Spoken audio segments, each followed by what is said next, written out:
నమస్తే, నా పేరు డాక్టర్ నళిని నాగళ్ళ. నేను పల్మనాలజిస్ట్ అండ్ స్లీప్ స్పెషలిస్ట్. సడన్గా మెలకు వస్తుంది దగ్గుతోటి.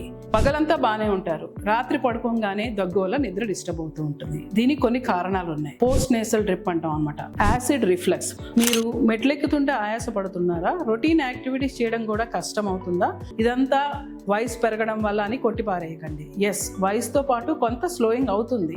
అయితే కొత్తగా ఆయాసం మొదలైన, ఒకవేళ ఆయాసం ఇంతకు ముందు ఉన్నది పెరుగుతున్నా కూడా ఇది మన బాడీ మనకి ఏదో ఒకటి చెప్పడానికి ప్రయత్నిస్తుంది. అది ఆస్తమా వల్ల కూడా కావచ్చు. ఆస్తమా అనేది చిన్నప్పటి నుంచే ఉండాలని లేదు. సడన్గా మధ్య వయసులో కానీ పెద్ద వయసులో కానీ ఆయాసం కింద ప్రజెంట్ అవ్వచ్చు. COPD, smoking related lung disease, దీనివల్ల కూడా ఆయాసం అనేది రావచ్చు.